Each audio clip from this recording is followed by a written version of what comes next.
চরমনাইয়ের পীর ও ইসলামী আন্দোলন বাংলাদেশকে হঠাৎ করে বিতর্কিত করার জন্য একটি গোষ্ঠী মাঠে নেমেছে। মূলত তাদের উদ্দেশ্য হচ্ছে যে কোনো মূল্যে ইসলামী আন্দোলন বাংলাদেশের অগ্রযাত্রাকে বন্ধ করে দেয়া, স্তব্ধ করে দেয়া।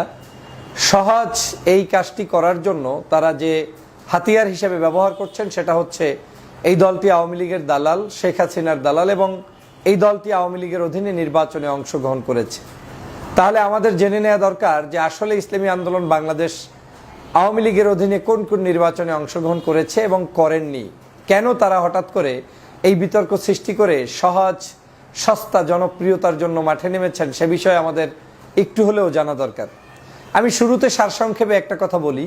আমি সবসময় বলতাম এদেশের দাড়িওয়ালা, টুপিওয়ালা, ইসলামওয়ালা ধর্মভিত্তিক ব্যক্তিরা যদি কোনো ভালো কাজ করেন, যখন তাদের উন্নতিগুলো চোখের সামনে আসা শুরু হয়, তখন সহজেই তাদেরকে স্তব্ধ করে দেওয়ার জন্য বিনা কারণে, বিনা ইস্যুতে আপনার তার বিরুদ্ধে কেউ না কেউ উঠে পড়ে লেগে যাবে। তেমনটাই আমার কাছে মনে হচ্ছে সাম্প্রতিক সময় ইসলামী আন্দোলন বাংলাদেশের অ্যাক্টিভিটিসগুলো দেখে কারো না কারো অপছন্দ হচ্ছে এবং তারা আবার নতুন করে তাদেরকে বিতর্কিত করার চেষ্টা করছে। ইসলামী আন্দোলন বাংলাদেশ 2014 সাল, যেটাকে আমরা প্রথম বলি যে একটি বিতর্কিত নির্বাচন হয়েছে, প্রথম প্রশ্ন রাখতে চাই যে 14 সালের এই বিতর্কিত নির্বাচনটাতে ইসলামী আন্দোলন বাংলাদেশ কি অংশগ্রহণ করেছিল? এই নির্বাচনটাতে কারা কারা অংশগ্রহণ করেছে? আপনারা নিশ্চয়ই জানেন 14 সালের 152-53টা সিট, যেই সিটে বিনা কন্টেস্টে নির্বাচিত হয়েছিলেন আওয়ামী লীগের লোকেরা, এবং সেই সময় এই অবৈধ নির্বাচনটা করা হয়েছিল শাহবাগে একদলদেরকে বিতর্কিত করে, তাদেরকে ফাঁসির মঞ্চে নিয়ে তারপরে ফাঁসি কার্যকর করে সেই সময়ের আলেম ওলামা, জামাত ইসলাম, বিএনপি সহ সব দলের উপরে একেবারে চরম মাত্রার জুলুম, নির্যাতন, অত্যাচার যা দরকার ছিল সব আওয়ামী লীগ করেছে এবং 14 নির্বাচন তারা কল করেছে। আওয়ামী লীগের দালালি যদি হয় তাহলে ইসলামী আন্দোলন বাংলাদেশের উচিত ছিল 2014 সালের ওই নির্বাচনটাতে অংশগ্রহণ করা এবং সবচাইতে ভালো রেজাল্ট সেই নির্বাচনে নিয়ে আসা। কিন্তু দেশের স্বার্থে, মানুষের স্বার্থে, মানুষের স্বাধীনতা সার্বভৌমত্বের স্বার্থে, ভোটাধিকারের স্বার্থে 2014 সালের সেই নির্বাচনে বিএনপি যেমন অংশগ্রহণ করে নাই, জামাত ইসলামী অংশগ্রহণ করে নাই, ইসলামী আন্দোলন বাংলাদেশও সেই নির্বাচনে অংশগ্রহণ করেন নাই। আপনারা অনেকেই মনে করেন যে আওয়ামী লীগের অধীনে নির্বাচনে গিয়েছে, কিন্তু খুঁজতেই যাই না যে কখন কোন সালের কোন নির্বাচনে গিয়েছে। প্রথম কথা হচ্ছে আওয়ামী দোসরদের সেই নির্বাচনে অংশগ্রহণ করেছে আওয়ামী লীগ, 14 দল এবং জাতীয় পার্টি। একমাত্র এই যে গুটি কয়েকটি দলের কথা বললাম যারা বাংলাদেশের সর্ববৃহৎ দলের মধ্যে অন্যতম, বিএনপি, জামাত এবং ইসলামী আন্দোলন বাংলাদেশ, তারা 14 সালের নির্বাচনে যায় নাই। আসেন 2018 সালের নির্বাচনের পরিস্থিতি নিয়ে। 2018 সালের নির্বাচনে বাংলাদেশের অলমোস্ট সকল পার্টি গিয়েছে এবং বিএনপি গিয়েছে 18 দলীয় জোটের মাধ্যমে। সেখানে ডক্টর মোহাম্মদ কামাল সাহেব ছিলেন সেটার চিফ এবং অন্যান্য বিভিন্ন দল থেকে নেতৃবৃন্দ সংযুক্ত ছিলেন, আপনারা নিশ্চয়ই জানেন। সে 18 নির্বাচনে বিএনপিও গিয়েছে, জামাত ইসলামও বিএনপির সাথে প্রতীক নিয়ে গিয়েছে, ইসলামী আন্দোলন বাংলাদেশও 2018 সালের নির্বাচনে অংশগ্রহণ করেছে। আপনারা জানেন সেই নির্বাচনে কেউ ভালো ফলাফল করতে পারেন নাই, তথা আওয়ামী লীগ ফলাফল করতে দেয়নি। 300 আসনের 6-7টা আসন বাদ দিয়ে বাকি সবই নৌকা প্রতীকে রাতের বেলা ভোট দিয়ে তারপরে তারা জয়যুক্ত হয়েছিলেন। তখন কিন্তু ইসলামী আন্দোলন বাংলাদেশ সেই নির্বাচনের ফলাফলকে প্রত্যাখ্যান করেছিল এবং শুরুতে বিএনপি চেয়েছিল সেই নির্বাচনে কোনোভাবেই তারা সেখানে শপথ পড়বে না। অনেক দিন অপেক্ষা করার পরেও কিছু লোভী মানুষ যারা সেই বিএনপির কেন্দ্রীয় নির্দেশনা অমান্য করে শপথ নিতে চেয়েছেন বিধায় বাধ্য হয়ে বিএনপির পক্ষ থেকে কিছু মানুষকে শপথ পড়ানোর জন্য পাঠানো হয়েছিল তাদের দলীয় শৃঙ্খলা রক্ষার স্বার্থে। পাশাপাশি একজন ব্যক্তি মির্জা ফখরুল ইসলাম আলমগীর সাহেবকে সেখান থেকে বিরত রাখা হয়েছিল এবং তিনি শপথ নেননি। না নেওয়ার কারণে সেই জায়গাটিতে পরবর্তীতে উপনির্বাচন হয় এবং সেখানে অন্য আরেকজন নির্বাচিত হন। তাহলে কি দেখা গেল যে ইসলামী আন্দোলন বাংলাদেশ 2018 সালের নির্বাচনেও জয়যুক্ত হতে পারেননি, তারপরেও তারা সেটাকে প্রত্যাখ্যান করেছে। কিন্তু অ্যাট দ্য সেম টাইম বিএনপির কিছু লোক সেখানে শপথ নিয়েছে, একজন লোক শপথ নেয়নি এবং সেটা বিএনপির দোষ নয়।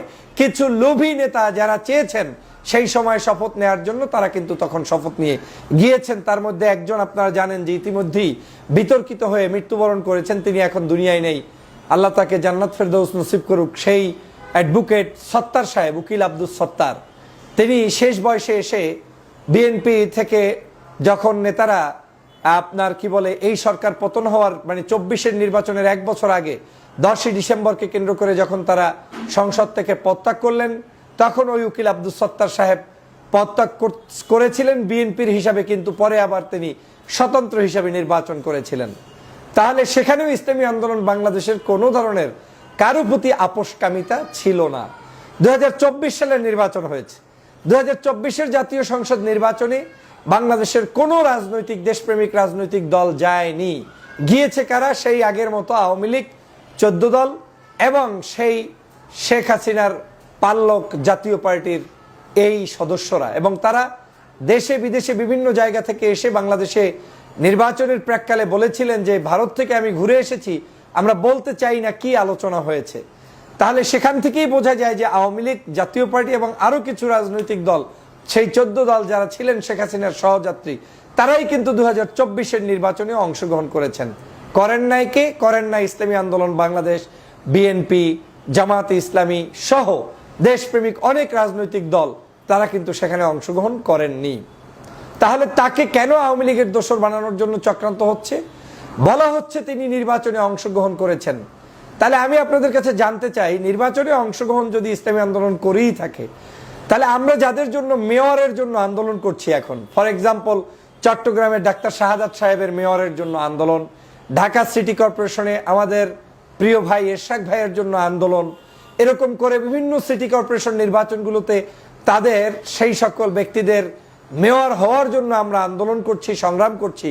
তাহলে তারা মেয়র কি 2014 সালের নির্বাচনের আগে নির্বাচিত হয়েছিলেন, নাকি তারা 2018, 14 এবং এই 24-এর আগের যে কোনো মেয়র ইলেকশনে তারা নির্বাচনে অংশগ্রহণ করেছিলেন?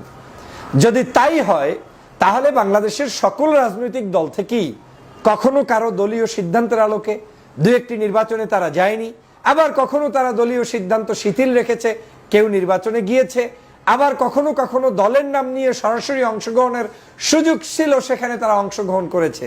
যেমন বিএনপির নারায়ণগঞ্জ সিটি কর্পোরেশন নির্বাচনের ক্ষেত্রে নির্বাচন থেকে ফেরত আসার কথা ছিল, কিন্তু সেখানে তৈমুর আলম খন্দকার সাহেব নির্বাচনে অংশগ্রহণ করেছিলেন, তখন কিন্তু তাকে বহিষ্কারও করা হয়েছে। একই জায়গায় অন্য আরেক সিটি কর্পোরেশনে কোনো একটি সময়ে দেখা গিয়েছে যে না, ওই স্থানীয় নির্বাচনের প্রেক্ষাপট বিবেচনায় Dhaka city corporation, Chittagong city কর্পোরেশনে বিএনপির নেতৃবৃন্দ অংশগ্রহণ করবেন, এটা দল মত নির্বিশেষে বিভিন্ন মানুষরা চেয়েছেন, তারা কিন্তু অংশগ্রহণ করেছেন। তাহলে যদি তারা সেই অংশগ্রহণটা করতে পারে, ইসলামী আন্দোলন বাংলাদেশের নেতাকর্মী সেখানে অংশগ্রহণ করতে পারবে না, এই যৌক্তিকতাকে আমি মেনে নেই না।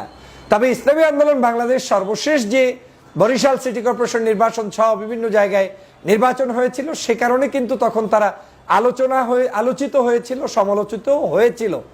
তখনকার সময় অনেক মানুষ এটাকে পক্ষে বিপক্ষে মতামত দিয়েছিলেন, এজন্য 24-এর নির্বাচনের ঠিক আগ মুহূর্তে এই নির্বাচনটাকে কোনোভাবে অনেকেই মেনে নিতে পারেনি। কিন্তু সেই নির্বাচনে আওয়ামী লীগ এই দলটির উপরে কি নির্যাতন করেছে, নিপীড়ন করেছে আপনারা দেখেছেন। বরিশালের শায়েখে চরমনাই আপনার নায়েবে আমির মুফতি ফয়জুল করিম সাহেবের মুখের উপরে, দাঁতের উপরে আঘাত করে প্রমাণ করে দিয়েছিলেন যে এই নির্বাচন পদ্ধতির ব্যবস্থাটা বাংলাদেশে কিভাবে চলেছে। এবং তখন শায়েখে চরমনাই একটি ইন্টারভিউ দিয়ে বলেছিলেন যে আমি যদি বেঁচে থাকি তাহলে এই আওয়ামী লীগের পতন নিশ্চিত করে ছাড়বো ইনশাআল্লাহ।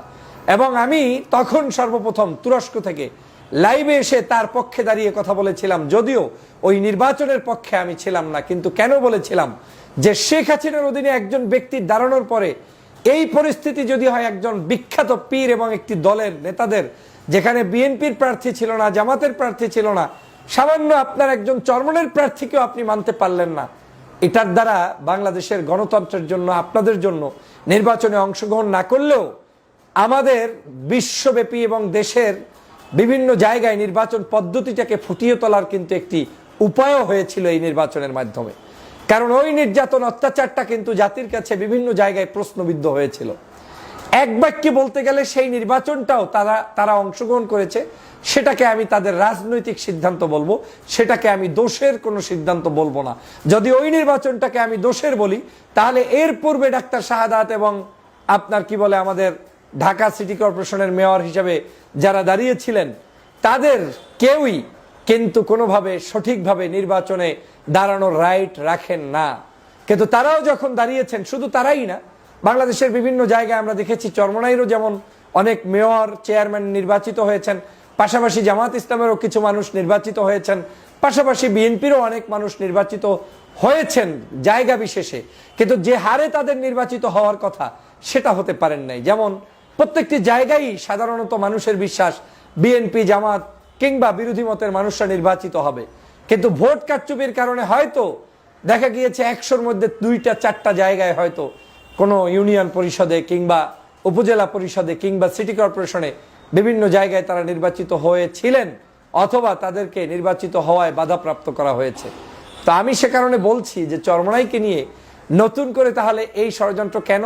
এর অন্যতম কারণ হচ্ছে চরমনাইয়ের পীর সাহেব বাংলাদেশের 24-এর আন্দোলনের নেতৃত্বে সামনে থেকে নেতৃত্ব দিয়েছেন। এটা গোপন কিছু না, আমি সামনে থেকে নেতৃত্ব দিয়েছি, 16 বছর পর্যন্ত কথা বলেছি। এটা বানিয়ে আমি আজকে নতুন কিছু সৃষ্টি করব এমন কিছু জনগণ বিশ্বাস করবে না। আমি যা করেছি তার দিবালোকের মতো স্পষ্ট। তেমনি 24-এর এই গণঅভ্যুত্থানে আন্দোলনে নেতৃত্ব দিয়ে চরমনাইয়ের পীর বাংলাদেশের অবিসংবাদিত নেতায় রূপান্তরিত হয়েছেন।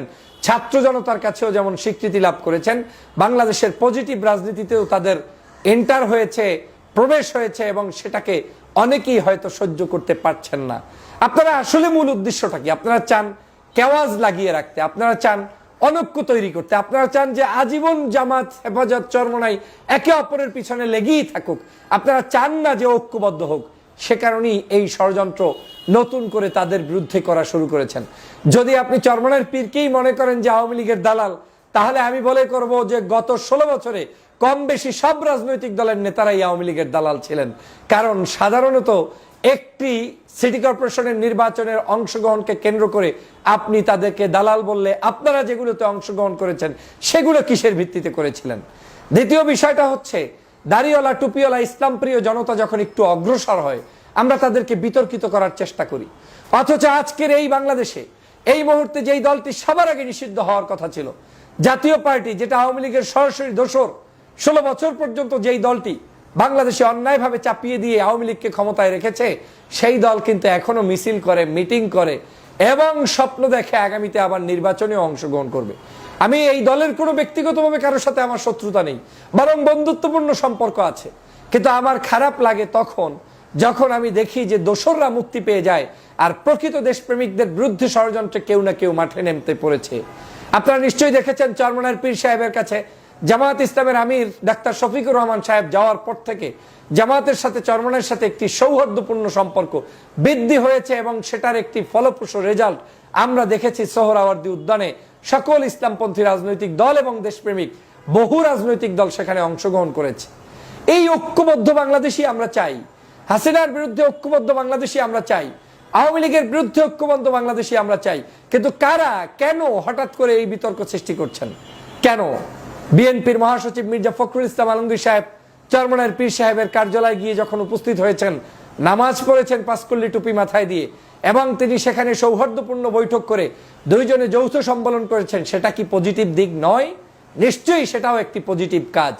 অতএব বাংলাদেশের রাজনীতিতে সেই পজিটিভ কাজগুলোকে ইন্সপিরেশন করা উচিত।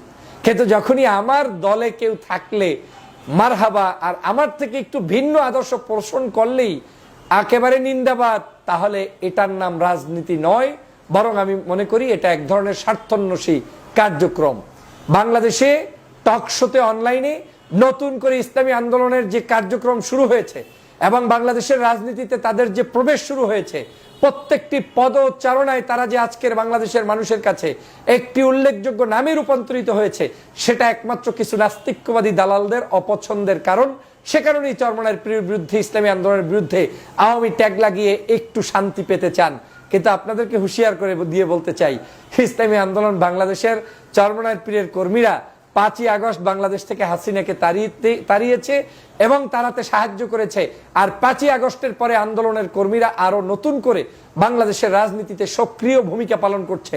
এই ব্যক্তিদেরকে জনগণ যতদিন ভালোবাসবে, গ্রহণ করবে, এবং তারাও যতদিনে এই দেশের মানুষের পক্ষে থাকবে, ইসলামী মূল্যবোধের শক্তিগুলোকে ঐক্যবদ্ধ রাখার পক্ষে থাকবে, আলেম ওলামা ইসলামপন্থী নাগরিকদের মধ্যে বিভেদ সৃষ্টি করবে না, দেশপ্রেমিক নাগরিকদের সাথে ঐক্যবদ্ধভাবে চলার চেষ্টা করবে, এই চরমনাইকে নিয়েও কেউ বিতর্কিত করে কোনো লাভ হবে না। হ্যাঁ, চরমনাই যদি, ইসলামী আন্দোলন যদি যেই সময় যেই সিদ্ধান্ত নেওয়া দরকার দেশের স্বার্থে, জনগণের স্বার্থে, তার বাহিরে যায় এবং সেই কার্যক্রম চলমান রাখে, তাহলে একদিন হয়তো তাদেরকেও কেউ না কেউ ধিক্কার জানাবে। তবে আমার আস্থা এবং বিশ্বাসের জায়গাটা এত স্ট্রং যে এই ধরনের অপকর্ম অন্তত আর যাই হোক এই দলটি এবং ইসলাম প্রিয় রাজনৈতিক দল দেশ বিরোধী কোনো ষড়যন্ত্রে লিপ্ত হবে না, এটা আমার বিশ্বাস আছে। আসুন ষড়যন্ত্রবাদীদের ব্যাপারে সতর্ক হই। আমরা বাংলাদেশে যে মতের হই, যে দলের হই, যে আদর্শের হই, সকল রাজনৈতিক জায়গাগুলোতে আমাদের এই সকল দেশপ্রেমিক রাজনীতিবিদদেরকে স্পেস তৈরি করে দেই। আল্লাহ পাক তৌফিক দান করুক, আমিন। আসসালামু আলাইকুম ওয়া রাহমাতুল্লাহি ওয়া বারাকাতুহু।